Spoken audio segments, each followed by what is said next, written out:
Every day, I start with a big power diesel. I go the distance, more than 100,000 miles a year, to keep the promise. This is what I do. This is my life. I'm proud to stand alone. It's who I am. 디젤 집시. 안녕하세요, 디젤 집시입니다.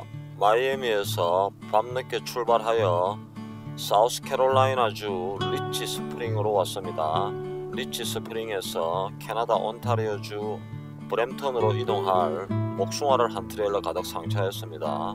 복숭아가 조지아주의 명물인 줄 알았는데 바로 옆에 있는 인근의 주 사우스캐롤라이나에서도 복숭아가 많이 나는 모양입니다. 현재 도착한 곳은 이동하는 도중 켄터키주 윌리엄스버그에 조금 전에 도착을 했습니다. 이번 복숭아 출입의 운행 경로를 같이 한번 보실게요. 우선 마이애미에서 출발한 후 공차로 사우스캐롤라이나 리치 스프링스까지 이동을 했습니다. 리치 스프링스에서 복숭아를 한 트레일러 상차 후 노스캐롤라이나와 테네시 양기퉁이를 살짝 통과한 후 켄터키주, 오하이오주, 미시간을 거쳐서 디트로이트 윈저 국경을 통해서 캐나다로 들어갈 예정입니다.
열심히 달려서 이제 사우스캐롤라이나로 들었습니다.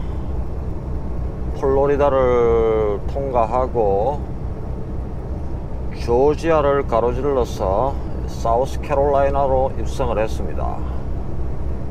다음 목적지는 사우스캐롤라이나 리치 스프링이라는 곳에 가가지고 오늘 저녁에 복숭아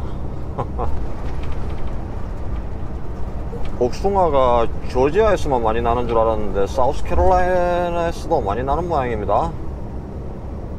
인접해 있는 그런 주기 때문에 사우스캐롤라이나에서도 많이 나올 수 있겠죠. 아무튼 오늘 저녁에 사우스캐롤라이나 리치 스프링스에서 복숭아를 한 트레일러 가득 싣고 다시 캐나다 온타리오 브램턴으로 올라갈 예정입니다. 플로리다에서 BC로 가는 로드는 물 건너갔습니다. 뭐나 마나 뻔하겠죠. 또 아이스크림이나 하나 나오겠죠. 온타리오에서 BC로 가는 아이스크림 싣고 안 가게 되지 않을까 싶습니다. 현재 리치 스프링스까지는 200km 남짓 남았고요.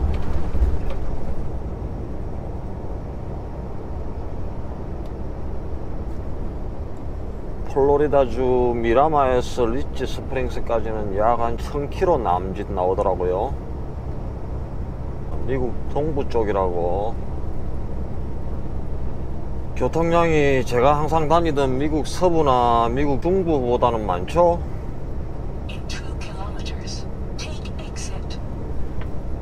동부 지역은 항상 이 정도 교통량은 어느 하이웨이를 어느 프리웨이를 가나 이 정도는 항상 있는 것 같습니다. 출퇴근 시간 되면 교통량이 조금 더 많고요. 사우스캐롤라이나 주에 들어와 가지고 I-95에서 현재 US 하이웨이 278번을 타고 웨스트로 방향을 살짝 틀었습니다. 리치 스프링스까지 가는데 여기서 한 150km는 우리나라로 치면은 국도죠. 국도를 타고 달려가야 될 것 같네요. 나무들이 굉장히 울창합니다. 아름들이 거목들이 쭉쭉 늘어져 가지고 있네요.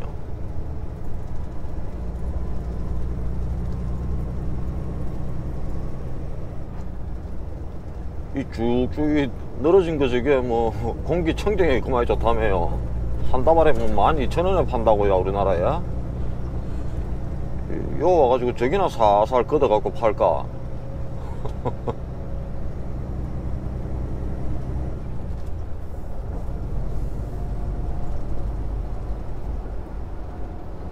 참 이 울창한 나무들 사이에 하우스들이 하나하나씩 이렇게 자리 잡고 있으니까 공기 하나는 진짜 끝내주겠다 얘기들이죠.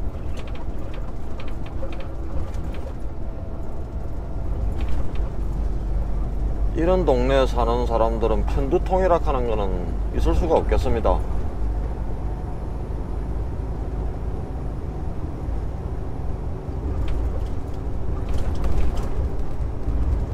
아유, 막 어제 플로리다에서 어찌나 습도가 높은지, 예전에 한국에 살 때는 그런 여름에 익숙해져 가지고 있었는데 한 십몇 년 그런 여름을 맞이를 못하고 캐나다에서 아주 이렇게 까칠까칠하게 살다가 갑자기 그렇게 습도가 확 이렇게 높아지니까 야, 적응이 안 되대요, 진짜로. 막 움직이기가 싫고 금방 샤워하고 나왔는데도 몸이 끈적이고 이러니까 와, 그것도 스트레스가 살살 오더라고요. 아무튼 습도는 플로리다에서 조지아로 살짝 접어드니까 습도가 조금 낮아진 느낌이 살짝 오더라고요.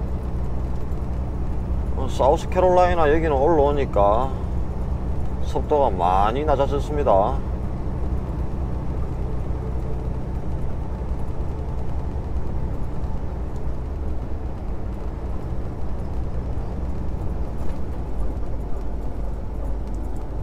사방이 뻥 이렇게 뚫려 있는 그런 공간도 운전하면은 좀 이렇게 색다른 맛이지만 이렇게 수풀이 울창한 그 사이를 이렇게 달리는 것도 기분이 상당히 묘합니다.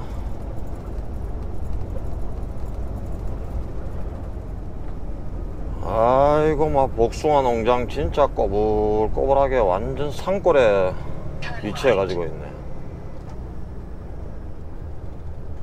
여긴가 봅니다. 타이탄 팜스라는데.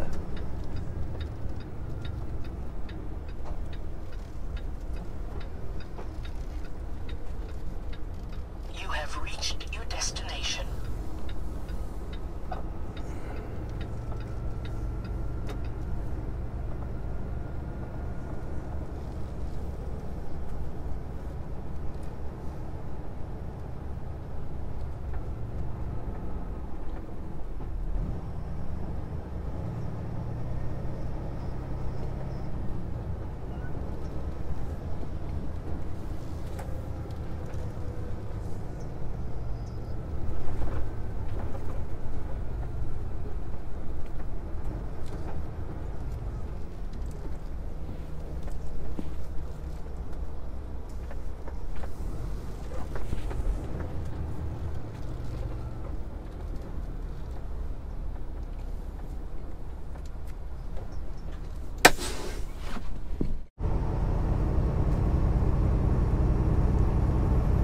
예, 어제 오후 사우스캐롤라이나 리치 스프링에서 복숭아를 한 트레일러 상차를 완료했습니다. 어제 조금 바쁜 관계로 촬영을 못했네요. 복숭아를 한 트레일러 진짜 문 앞까지 가득 실었습니다. 중량은 돌쇠가 실을 수 있는 만큼 가득 다 실었고요. 약 한 지금 79,800파운드, 한 200파운드 모자라게 실었습니다. 가득 싣고 I-20번을 통해서 북쪽으로 올라오다가 I-40번을 타고 웨스트로 살짝 꺾어 가지고 현재 녹스비를 지나서 I-75번 노스로 지금 향하고 있는 중입니다. 오다가 거친 주는 사우스캐롤라이나를 지나고 노스캐롤라이나를 한쪽 기퉁이를 살짝 지나고 테네시도 기퉁이를 살짝 지나서 지금 현재 테네시에 지금 접어들었네요. 이제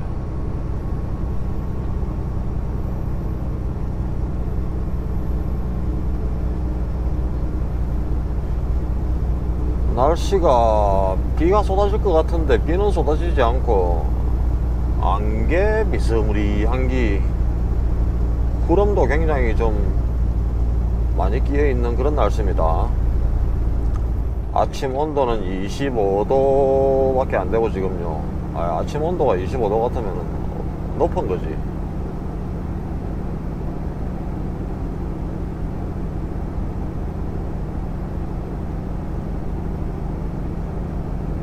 열대야라는 걸 우리나라 기상청에서는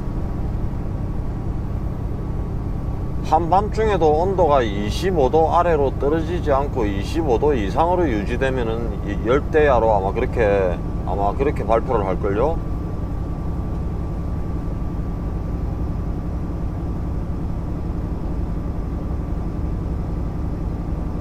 근데 북미 여기를 이렇게 다니다 보면은 한여름에는 25도 이상이 온도가 유지되는 데가 굉장히 많습니다. 미국 같은 경우는 뭐 화실을 쓰니까 제가 정확한 온도, 뭐 이렇게 습시 온도는 정확하게는 잘은 모르는데,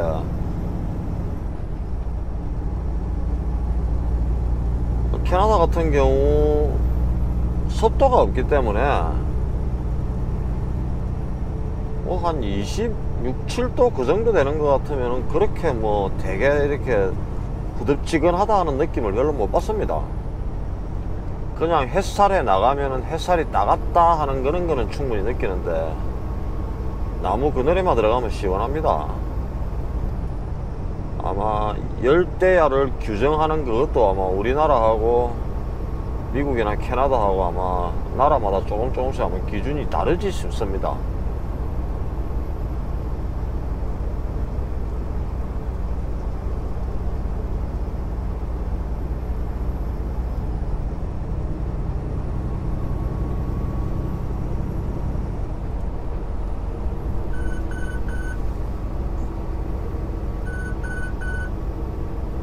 이번 트립은 캐나다 온타리오 노스역에서 출발해 가지고 디트로이트 윈저 국경을 지나 가지고 테네시를 거쳐서 조지아를 거치고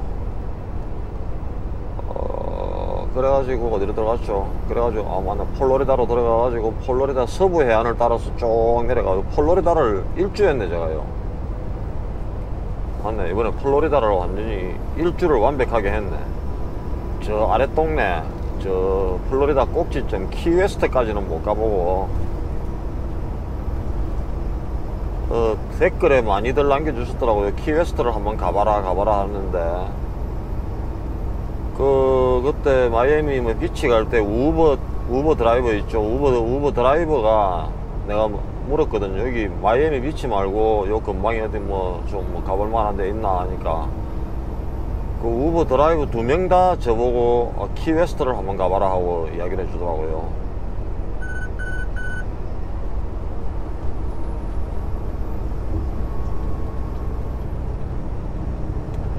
그런데 우리 이 돌쇠가 몸값이 좀 상당히 좀 많이 좀 비쌉니다. 내가 가작한다고 얘가 잘 안 움직여줍니다. 오다를 받고 반드시 페이가 돼야 얘는 움직입니다. 화물 사시는 분들은 이해를 하실 거예요. 가급적이면은 그 행선지, 그러니까 그 운행 코스를 잘 안 벗어나요. 그렇지 않습니까? 우리가 지금 일을 하는 게 돈을 벌기 위해서 하는 건데, 뭐 지나가는 길에 잠깐 한 1-20km 정도에 살짝 이렇게 뭐 둘러서 가고 할 수도 있겠죠. 그런데 뭐 한 100km, 200km를 가지 않아도 되는 거리를 일순 편도 100km를 내려가 버리면 다시 어차피 그 위치까지 와야 되기 때문에 왕복 200km가 돼버리지 않습니까? 하여튼 이 큰 차를 끌고 그렇게 소모를 하고 다닐 이유가 없죠. 그리고 요 북미 같은 경우는 요 세마이 트레일러, 그러니까 영업용 차량으로 딱 이렇게 등록을 해버리죠. 어떤 회사에다 소속을 시켜버리거나 안 그러면 아무튼 저 라이센스 플레이트, 커머셜 라이센스 플레이트를 딱 이렇게 받아버리는 순간 내가 내 차라고 마음껏 못 움직입니다. 운행 시간에 무조건 그 룰 안에서 움직여야 됩니다. 내가 예를 들어 가지고 뭐 돌쇠를 타고 내가 한 달 동안에 미국 일주를 한번 해보고 싶다. 우선 그렇더라도 미국에서는 8일에 70시간 룰 그걸 갖다 안 지키고는 안 됩니다. 반드시 지켜야 됩니다. 내가 지금 일을 하고 있는 순간이건 뭐든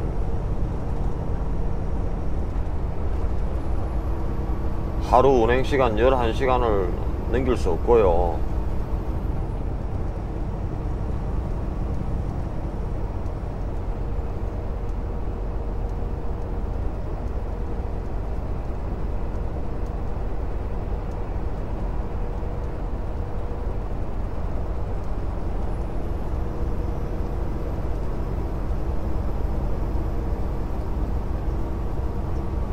아마 요 로그북을 쓰지 않고 운행을 해도 되는 거는 일반 승용차하고 아마 픽업 트럭까지일 겁니다. 일반 승용차하고 픽업 트럭을 제외한 나머지 승합차, 관광버스, 뭐 그레이하운드, 5톤 트럭 이상만 되더라도 제가 알기로는 로그북을 다 작성 다 해야 됩니다.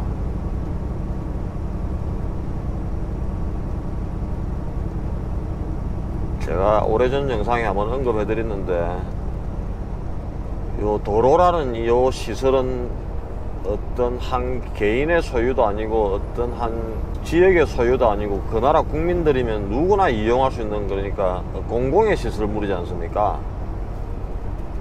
그런데 어떤 사람이 한 사람의 잘못으로 이래갖고 사고가 일어나면은 그 타인의 생명까지도 위험해질 수가 있고, 아무튼 그렇기 때문에 그렇게 아마 법으로 이렇게 규제를 하고 있는 것 같아요.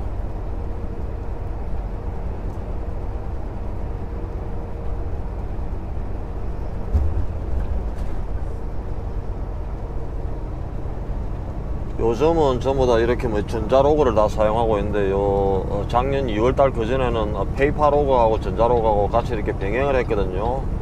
전자로그가 나온 게 한 5년 정도 됩니다, 횟수로는. 그전에는 전부 다 이렇게 페이퍼로그만 사용을 했었는데, 그 페이퍼로그를 제 생각인데 미국에서 요거 뭐 북미에서 실행된 것도 한 30년 정도 됐을 겁니다. 30년까지는 안 됐을라나. 내가 왔을 때 그때 15년인가 하여튼 그렇게 됐었다니까. 어쨌든 대충 뭐 지금까지 따지고 보면 한 30년 정도는 일단 뭐 넘었겠네요. 그 전에 얼마나 많은 사고가 있었겠습니까, 그죠? 이런, 그러니까 룰이나 이런 그 제도가 딱 그 자리를 잡고 틀을 갖추기 전까지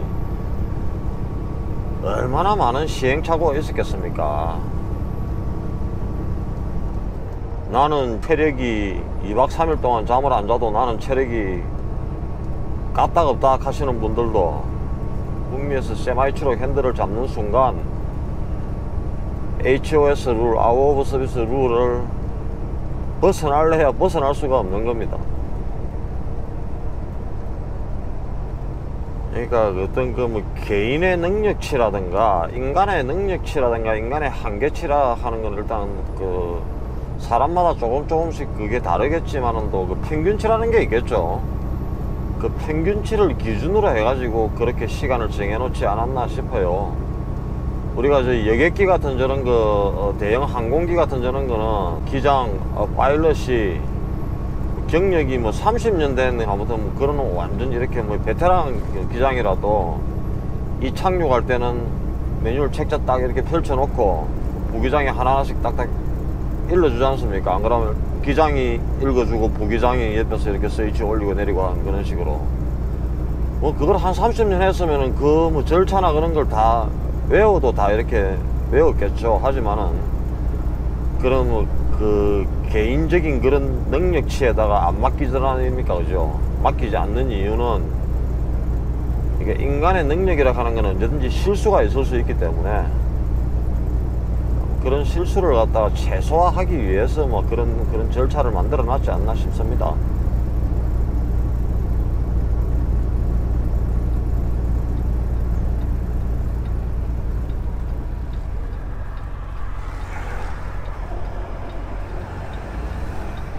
Make a sharp left, then turn left. Turn left, then turn right. Turn right. Attention. Point of interest.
여기서 기름도 넣고 오늘은 여기까지 하겠습니다.